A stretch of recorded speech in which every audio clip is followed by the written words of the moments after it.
এখন আমরা শিখব সার্বিক সেট, ইউনিভার্সাল সেট। তো এই জিনিসটা কি, যেমন একটা আলোচনায় যতগুলো সেট থাকে, মনে করো আমরা কোনো একটা অঙ্ক করতেছি, কোনো একটা প্রশ্ন সমাধান করতেছি, বা কোনো একটা আলোচনায় আমাদের অনেকগুলো সেট আসছে।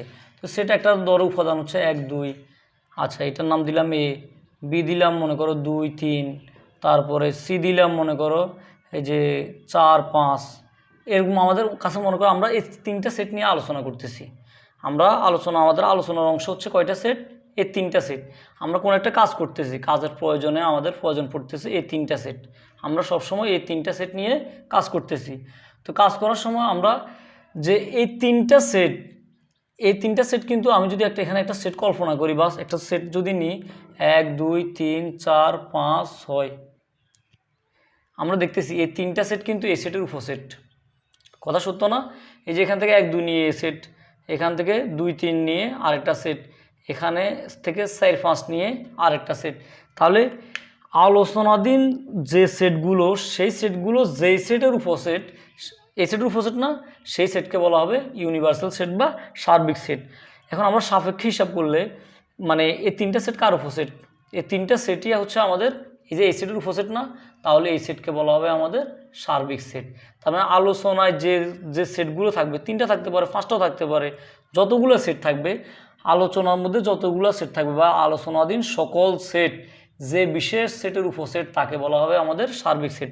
আমরা আলোচনার মধ্যে কোনো অঙ্কের মধ্যে যদি আমরা এই 3টা সেট রাখি, এই 3টা সেট পেয়ে যাই, তাহলে এই 3টা সেট যদি কোনো একটা সেটের উপসেট হয়, তাহলে এগুলা কি এটার সাপেক্ষে এগুলোর সাপেক্ষে এই যে ইউটা হচ্ছে কি আমাদের ইউনিভার্সাল সেট বা সার্বিক সেট। আমরা কোনো ম্যাথস প্রবলেমগুলো করতে গেলে অনেক সময় দেখবা যে তোমরা এর মান পেয়ে যাচ্ছ, কোনো একটা মানে আমরা অঙ্ক করার সময় দেখব এর মান পেয়ে যাচ্ছ, মনে করো এখানে 7 পেয়ে যাচ্ছ, তখন এই 7টা কি তুমি নিতে পারবে? যদি তোমার সার্বিক সেটটা যদি নির্দিষ্ট করে দেয় যে ইউ এর মান হচ্ছে এগুলা, এটা কি হওয়া সম্ভব? কারণ আমাদের যে আলোচনাধীন যে সেটগুলো হবে সেগুলো অবশ্যই কোথায় এক্সিস্ট করতে হবে, সেটা অবশ্যই ইউর মধ্যে থাকতে হবে। উপাদানগুলো মানে উপসেটগুলো অবশ্যই কি কার হতে হবে, সে কার উপসেট হইতে হবে, ইউর উপসেট হইতে হবে। 7 কি এখানে আছে? নাই। যদি তোমাদের কখনো অঙ্ক করার সময় দেখো যে ইউ এর মান ফিক্সড করে দিছে 1 2 3 4 5 6, কিন্তু এই এর মধ্যে চলে আসতেছে 1 আর 7, যদি এরকম দেখো তাহলে তোমরা মুখস্থ কথাবার্তা ওই 7টা বাদ দিয়ে দিবে, শুধু কাকে রাখবে? 1কে রাখবে। কারণ এই যে আলোচনাধীন সেটগুলো হবে সার্বিক সেটের উপসেট।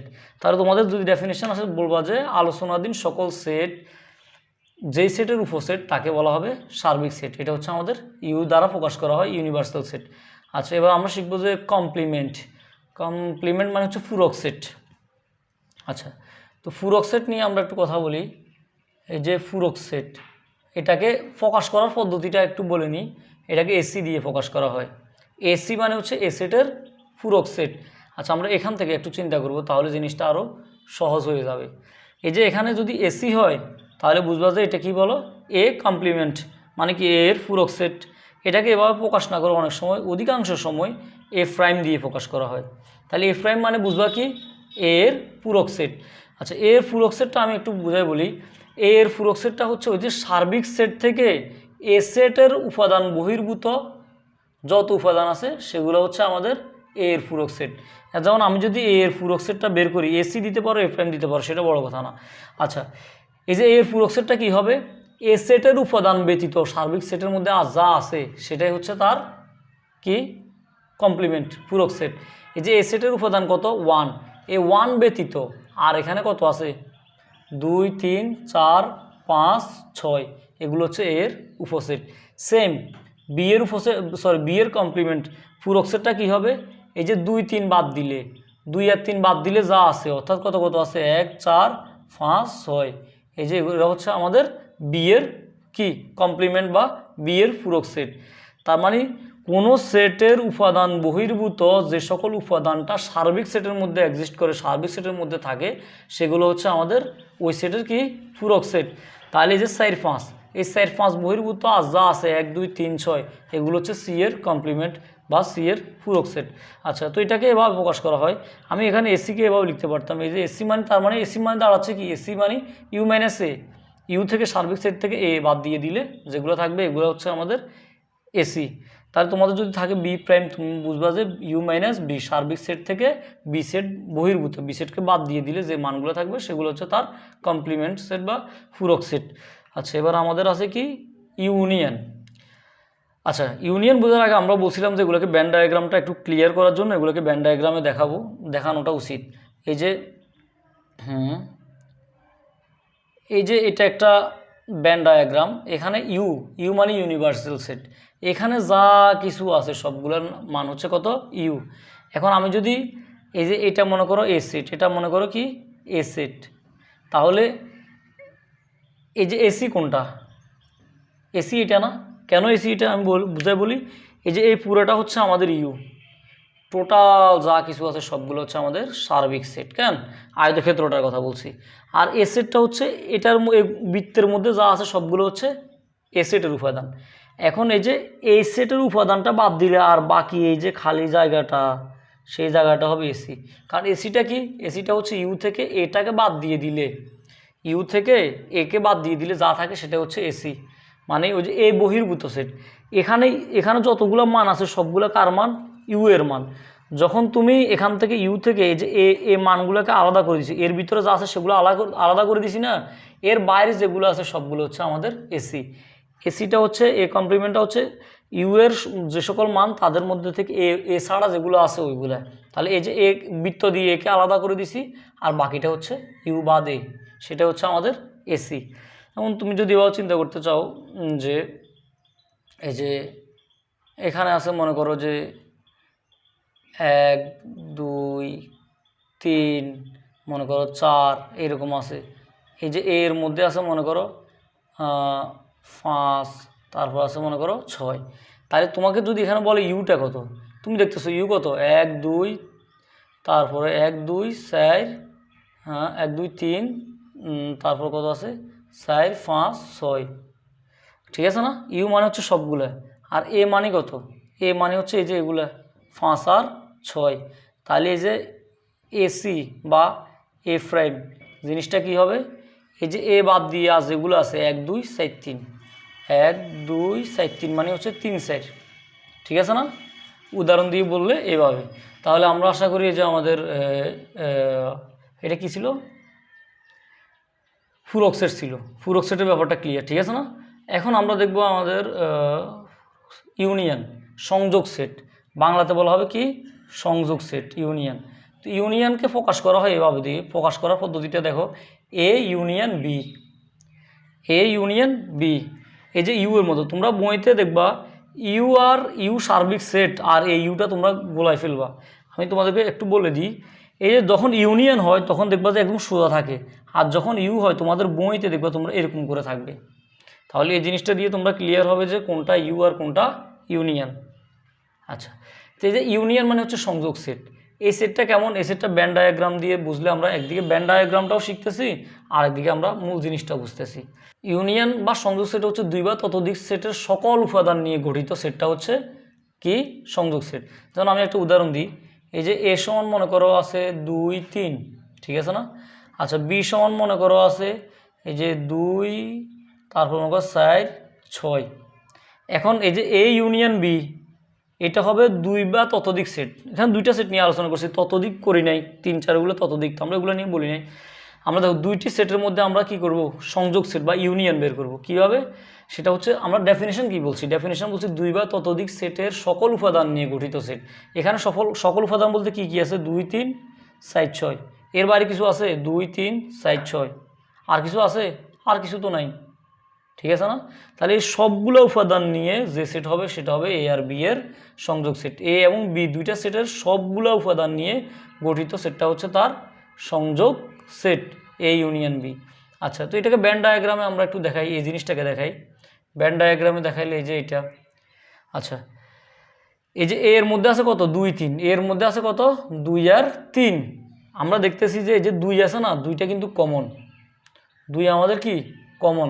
তার মানে এই যে এটা যদি এ সেট হয়, এটা যদি বি সেট হয়, তাহলে 2টা কোথায় হবে, 2 অবশ্যই কোথায় হবে, 2 জায়গায় আছে না, 2 জনের জন্য কমন না, তাহলে 2টা হবে এখানে। তার মানে আমি যদি এটা বাদ দিয়ে দিই তাহলে 2 হচ্ছে এর, আমি যদি এই 5টা বাদ দিয়ে দিই তাহলে এই 2টা কার, বি এর। মানে এই দুইটা আসলে এ এরও আছে বি এরও আছে, এই জন্য দুইটা মাঝামাঝি জায়গায় বসবে। আচ্ছা, আর আছে কত, আর এর মধ্যে আছে কত 3, আর বি এর মধ্যে আছে 4 আর 6, ঠিক আছে না? এটাকে এভাবে দেখানো যায় আর কি। আচ্ছা, এবার আমরা শিখব এই যে কি ইন্টারসেকশন বা ছেদ সেট। এটা কি শিখছি? সংযোগ সেট। দুইটা সেটের মধ্যে সকল উপাদান নিয়ে গঠিত সেট হচ্ছে কি তাদের সংযোগ সেট। এখন আমরা শিখব ছেদ সেট। তো ছেদ সেট বা ইন্টারসেকশন কেন? আচ্ছা, এটাকে বলা হবে ইন্টারসেকশন। এটাকে তোমরা কি বলবে? কেউই মানে বাংলাটা কেউই বলে না, ছেদ সেট কেউ বলে না, সবাই এটাকে কি বলা হয়, কি বলে? ইন্টারসেকশন। আচ্ছা, এই যে এই ইন্টারসেকশন বি দুইটা সেটের মধ্যে আমরা দেখবো যে কী বের করবো? ছেদ সেট। তো এই জিনিসটা বের করার জন্য আমরা আমাদের আগের আচ্ছা তাকে আরেকটা নতুন করে দিই। এই যে মনে করো এর মধ্যে আছে 1, 3, আচ্ছা, আর বি এর মধ্যে আছে মনে করো 3, 4। আচ্ছা, এই দুইটা সেটের মধ্যে আমরা কি বের করব? ছেদ সেট বা ইন্টারসেকশন। এটাকে বলা হবে এই ইন্টারসেকশন। ইন্টারসেকশন মনে রাখবা সহজ পদ্ধতি হচ্ছে ইউ এর উল্টা হচ্ছে ইউনিয়নের উল্টা। ইউনিয়ন হচ্ছে ইউ এর মতো, আর ইউনিয়নের উল্টাটা হচ্ছে আমাদের ইন্টারসেকশন। এই ইন্টারসেকশন বি, এটা তুমি কীভাবে বের করবে? আগে এটার ডেফিনেশনটা শিখো। এটার ডেফিনেশনটা হচ্ছে দুই বা ততোধিক সেটের মধ্যে কমন বা সাধারণ যে উপাদানগুলো আছে সেগুলো নিয়ে গঠিত সেট হচ্ছে তাদের ইন্টারসেকশন, তাদের ছেদ সেট। যেমন এই দুইটা এ সেট আর বি সেটের মধ্যে কমন কি? কমন হচ্ছে 3 না? এটা হচ্ছে, তাহলে আমাদের এ কমন কি আছে? 3 আছে। 3 নিয়ে যে গঠিত সেট সেটা হচ্ছে আমাদের কি? A intersection B. এই যে 3 এরও আছে বি এরও আছে, তাহলে দুই বা ততোধিক সেটের মধ্যে শুধু কমন যেটা সবার আছে ওই উপাদানটা নিয়ে যে গঠিত সেট হবে, যে সেটটা গঠন হবে সেটা হবে তাদের ছেদ সেট। এখানে 3 দুইজনেরই আছে, তাহলে এই ইন্টারসেকশন বি হবে কত? 3। এখানে যদি তুমি ব্যান ডায়াগ্রামে দেখাতে চাও তাহলে কীভাবে দেখাবে? এই যে 3টা কমন দুইজনেরই, দুজনের সম্পদ এটা 1, 4। তাহলে দেখো যে বি এর মধ্যে 3, 4 আছে, এ এর মধ্যে আছে 1, 3, আর 3টা হচ্ছে দুইজনের না? এই অংশটা ব্যান চিত্রের এই অংশটার নাম হচ্ছে এ ইন্টারসেকশন বি। আর ব্যান চিত্রের এই যে এই পুরাটা, এই দুইটা সেটের মধ্যে পুরাটা দুইটাকে নিয়ে গঠিত হচ্ছে এই ইউনিয়ন বি। তাহলে এই ইউনিয়ন বললে বি বললে এখান থেকে এ বি দুইটা মিলে পুরাটা, আর এই ইন্টারসেকশন বললে শুধু মাঝখানের কমন জায়গাটা, এটা হচ্ছে এই ইন্টারসেকশন বি। এই যে দুইটা সেটের মধ্যে এই জায়গাটা কি বলো? এই ইন্টারসেকশন বি। আচ্ছা, 3টা হইলে কি হবে? তোমাদের অনেক প্রশ্ন থাকতে পারে। এই যে 3টা হলে এই যে এই জায়গাটা 3জনের জন্য আসে না? তাহলে এই জায়গাটা হচ্ছে আমাদের কি বলো? A intersection B intersection C. এটাকে এ ধরো, এটাকে বি ধরো, এটাকে সি ধরো। তাহলে এই যে এই জায়গাটা হচ্ছে A intersection B intersection C, এটা হচ্ছে তাদের কমন জায়গাটা। এগুলো হচ্ছে কি? এটা হচ্ছে ছেদ সেট। এখন আমরা যেটা শিখব সেটা হচ্ছে নিশ্ছেদ সেট। নিশ্ছেদ সেট, যেটাকে বলা হয় ডিসজয়েন্ট সেট। ডিসজয়েন্ট মানে জয়েন্ট নাই, এটা হচ্ছে আগেরটার উল্টা। কিছুক্ষণ আগে যেটা বলছি সেটা ঠিক উল্টা। কিছুক্ষণ আগে আমরা ছেদ সেট দেখাইছি না? এই যে এ আর বি, এদের কমন জায়গা কোনটা? এটা হচ্ছে বি সেট, এটা হচ্ছে এ সেট। আচ্ছা, এই যে এই জায়গাটা কি দুজনের জন্য কমন না? তাহলে এটা হচ্ছে তাদের কি ছেদ সেট। আচ্ছা, এটা হচ্ছে কি তাদের এ ইন্টারসেকশন বি বা এ আর বি এর ছেদ সেট। আচ্ছা, তো ছেদ সেট কেন হয়েছে? কারণ হচ্ছে এই যে এ সেট আর বি সেটটার মধ্যে একটা ক্রস আছে। এই যে এ সেটটা বি সেটটা তারা পরস্পরকে কি করছে? ক্রস করছে না? ছেদ করছে না? এই যে এ সেটের এই অংশটা বি সেট ছেদ করে নিয়ে গেছে, বি সেটের এই যে এই অংশটাকে এ সেট ছেদ করে নিয়ে গেছে, তাহলে এটা হচ্ছে ছেদ সেট। ঠিক আছে কিনা? জয়েন্ট আছে এখানে। আর ডিসজয়েন্ট সেট হচ্ছে কি? যদি এমন হয় এই যে এ সেট আলাদা বি সেট আলাদা, তার মানে কি এ সেট আর বি সেটের মধ্যে কোনো কমন নাই, যদি এমন হয় তাহলে এই যে এটা হবে কি বলো? ডিসজয়েন্ট সেট বা নিশ্ছেদ সেট। তার মানে আমরা এটার ডেফিনেশনটা আমরা কীভাবে দিতে পারি? ডেফিনেশনটা দিতে পারি এই intersection B is equal to ফাঁকা সেট। ঠিক আছে কিনা? এই ইন্টারসেকশন বি যদি ফাঁকা সেট হয় তাহলে তারা কি হবে? Disjoint set. এখন কেন এটা? আর এই ইন্টারসেকশন বির মধ্যে যদি কোনো কিছু থাকে, যেমন দুইটা সেট, এই যে আচ্ছা আমরা পুরোটা দেখাই। এ সমান মনে করো 1, 2, বি সমান মনে করো 2, 3। তখন এই দুইটা সেট কি? এটার এই ইন্টারসেকশন বি বার করো, যেটা দুই জায়গায় আছে কমন কি আছে? 2। তাহলে এই যে এটা কি হবে 2, এই ইন্টারসেকশন বি হচ্ছে কত 2। আমরা যদি এটাকে আমরা এই যে ব্যান্ড ডায়াগ্রামে দেখাইতে চাই তাহলে এই যে 2টাকে দিতে হবে মাঝখানে, আর এখানে থাকবে কত এ এর মান কত 1 আর বি এর আছে কত 3। তাহলে এটা হচ্ছে আমাদের কি এই ইন্টারসেকশন বি ছেদ সেট। আর নিশ্চিত সেট হইলে কেমন হবে? নিশ্চিত সেট হইলে একজন একজনকে ছেদ করতে পারবে না। তার মানে একটু খেয়াল করো এটা কেমন হবে আমি বলি, এটা হবে 1 2 আর মনে করো বি এর মান মনে করো 3 4। আচ্ছা বলো দেখি এই ইন্টারসেকশন বি এখানে কোনো কমন আছে? 1 এখানে আছে, 2 এখানে আছে, 1 2 3 4 এদের মধ্যে কোনো কমন নাই। তার মানে সরাসরি 1 2 বসে যাবে এখানে, 3 4 বসে যাবে এখানে, এদের মধ্যে কোনো কমন নাই, এরা একজন একজনকে সেট করতে পারবে না। তার মানে তুমি যদি দেখো যে এই ইন্টারসেকশন বিটা কি ফাঁকা সেট হয় তাহলে এরা দুজন কি হয়ে যাবে আলাদা, আর এদের মধ্যে কোনো কমন একটা থাকলে এরা একজন একজনকে ছেদ করবে। আর যদি এদের মধ্যে কমন না থাকে তখন এরা একজন একজনকে ছেদ করবে না। আর ছেদ না করলে এটা কি হবে ডিসজয়েন্ট সেট। তার মানে আমরা নিঃছেদ সেটের ব্যাপারটা আমরা ক্লিয়ার। কেন এবার আসো পাওয়ার সেট। ওই যে পাওয়ার সেট তো বলেই ফেলছি। উপসেট ওই যে একটা বড় বইয়ের ব্যাগ থেকে বইগুলো নিয়ে নিয়ে ছোটো ছোটো ব্যাগ বানানো, ব্যাগগুলোকে নিয়ে আবার একটু বড় ব্যাগে ঢুকাই দেওয়া, সেটা হচ্ছে কি পাওয়ার সেট। এটা নিয়ে আমরা বলে ফেলছি। এবার আসো অর্ডার ফেয়ার বা ক্রমজোট। এই জিনিসগুলো আমাদেরকে একটু বুঝতে হবে। আমরা যদি এই জিনিসটার অর্থ বুঝি তাহলে আমরা এটা ডেফিনেশনটাও বুঝবো, জিনিসটাই বুঝে যাবো আমরা। ক্রম মানে হচ্ছে সিরিয়াল, ক্রম মানে হচ্ছে সিরিয়াল, এখানে সিরিয়াল মেনটেন করতে হবে।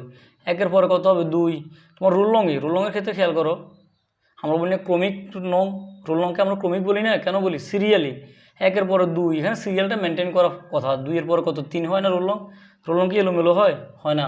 তাহলে ক্রম মানে হচ্ছে সিরিয়ালি, একটা ক্রম থাকবে, একটা সিরিয়াল থাকবে। আর এই যে Joad fair, order fair, Joad মানে কি? জোড মানে দুইটা, জোড মানে কি দুইটা। যখন দুইটা উপাদান সিরিয়ালি বসে, যখন দুইটা উপাদান তাদের অবস্থান অনুযায়ী সিরিয়ালে বসে তখন সেগুলোকে কি বলা হবে ক্রমজোট।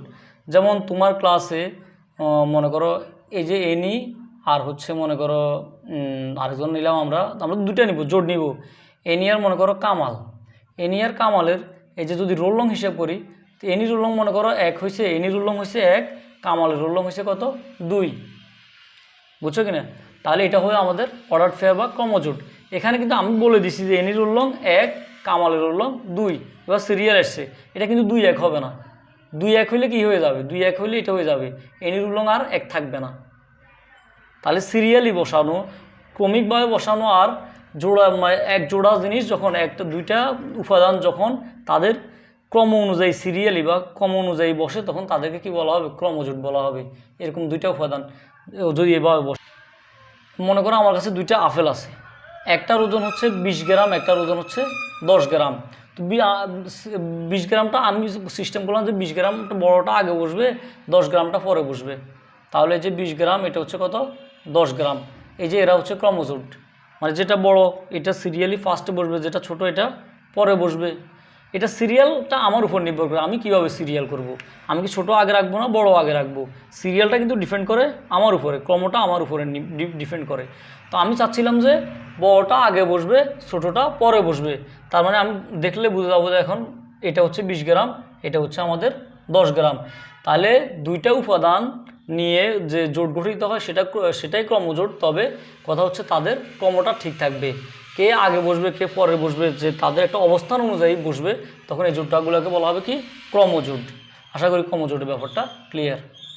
আচ্ছা আমরা এখন শিখবো যে আমাদের শেষ জিনিসটা, এই যে কার্তেশিয়ান প্রোডাক্ট মানে কার্তেশীয় গুণজ। তো কার্তেশীয় গুণজটা কি? এটা আমাদের সম্পূর্ণ নির্ভর করে ক্রমজোটের উপরে। ক্রমজোটটা তো আমি কিছুক্ষণ আগে বলে ফেলছি যে তারা দুইটা উপাদান যদি তাদের সিরিয়ালি বসে, তাদের ক্রম অনুসারে বসে, তখন সেই জোটটাকে বলা হবে ক্রমজোট। আচ্ছা এখন আমরা দেখবো যে কার্তেশীয় প্রোডাক্ট, এটা একটা উদাহরণের সাহায্যে, আমাদের বইতে সুন্দর একটা উদাহরণ আছে সেটা নিয়ে আমরা কথা বলছি।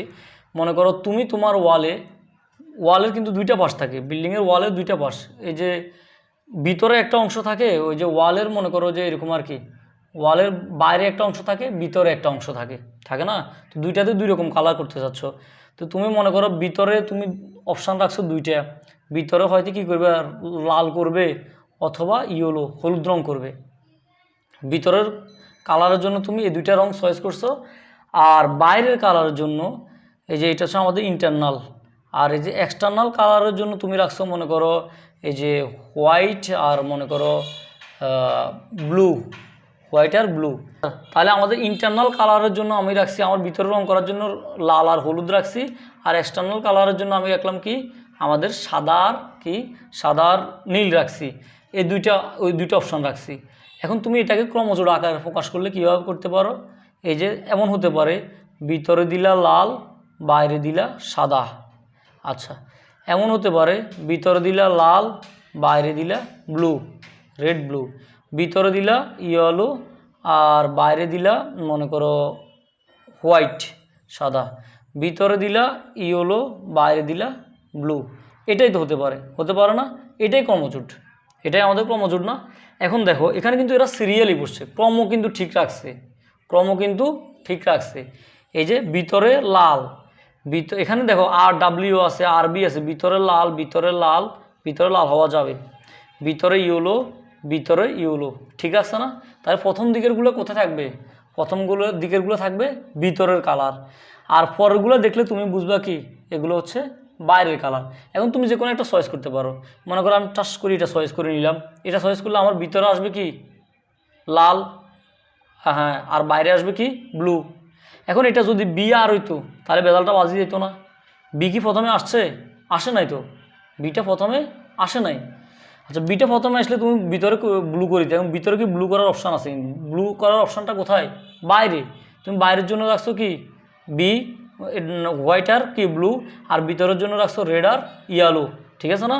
তাহলে এই যে এরা কিন্তু ক্রম ঠিক রাখছে, ভিতরের কালার লাল হতে পারে, এখান থেকে তুমি যে কোনো একটা চয়েস করতে পারো। এটা চয়েস করে নিলে তুমি বুঝবা যে ভিতরে হবে কি ইয়েলো আর বাইরে হবে কি ব্লু। বুঝতে পারছো না? তাহলে এরা এই জোটগুলো ক্রম ঠিক রাখছে না, এই জোটগুলো ক্রম ঠিক রাখছে, এই জন্য এরা হচ্ছে ক্রমজোট। আচ্ছা, তাদের সবাইকে নিয়ে একটা সেট বানাইলে সেটা হবে আমাদের কার্তেশীয় গুণজ, মানে সেটাই আমাদের কি কার্তেশীয় গুণজ সেট। ব্যাপারটা ক্লিয়ার? তাহলে কার্তেশীয় গুণজ সেট কী হবে?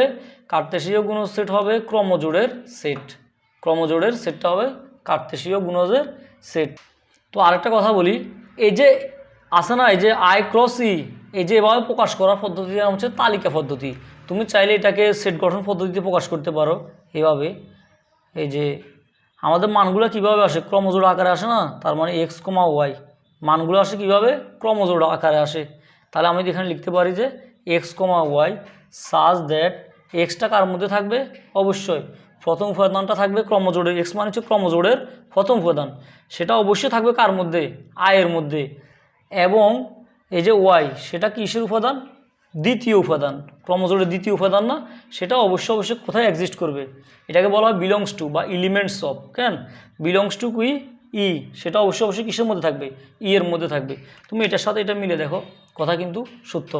এই যে তুমি এটাকে এভাবে লিখতে পারো, এটার সাথে মিলে এলে হ্যাঁ ঠিক আছে। তো এই যে আই, একটু খেয়াল করো, আমাদের প্রথম উপাদানটা থাকবে কিসের মধ্যে? আয়ের মধ্যে, আর দ্বিতীয় উপাদানটা হচ্ছে ওয়াই, সেটা থাকবে কিসের মধ্যে?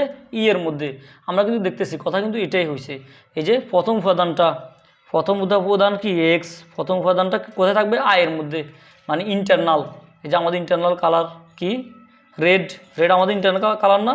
এই যে প্রথম উপাদান রেড ইন্টারনাল কালার, প্রথম উপাদান ওয়াই ইলো সেটা ইন্টারনাল, প্রথম উপাদান ওয়াই সেটা ইন্টারনাল কালার, আর দ্বিতীয় উপাদান ওয়াই ধরছি না, সেটাকে আমরা কোথায় প্রকাশ করব? সেটা কিসের মধ্যে ঢুকে যাবে? ই এর মধ্যে। এই যে আমরা দেখতেছি এখানে ডাব্লিউ হোয়াইট কালার, এটা হচ্ছে external, B blue external, W মানে প্রথমটা হবে কিসের মধ্যে? প্রথমটা হবে এই যে প্রথম কার্তেশীয় গুণজের প্রথমটা হবে মানে প্রথম সেটের মধ্যে, দুইটা সেটের মধ্যে যখন কার্তেশীয় গুণজ করব, আর দ্বিতীয় উপাদানটা ক্রমজোড়ের দ্বিতীয় উপাদানটা হবে কিসের মধ্যে? দ্বিতীয়টার মধ্যে। তাহলে এটাকে এভাবে লেখা যায়, এভাবেও লেখা যায়। তার মানে আমরা ক্রমজোড়ের সেটটাই হবে আমাদের মূলত কার্তেশীয় গুণজ সেট। ব্যাপারটা ক্লিয়ার? আচ্ছা, তো আমাদের মোটামুটি বইয়ের যে বেসিক যে ব্যাপারগুলো ছিল আমরা ইনশাল্লাহ চেষ্টা করছি, সবগুলো আলোচনা হয়েছে 9-10 বইয়ের আর কি। তো আমরা পরবর্তী ক্লাসগুলোতে আমরা ম্যাথমেটিক্যাল প্রবলেম করব, তারপরে রিলেশন অ্যান্ড ফাংশন ওই অধ্যায়টাতে চলে যাব। মানে এই অধ্যায়ের আরেকটা পার্ট হচ্ছে রিলেশন অ্যান্ড ফাংশন, তো সেটা নিয়ে আমরা মোটামুটি লেভেলে আলোচনা করব ইনশাল্লাহ।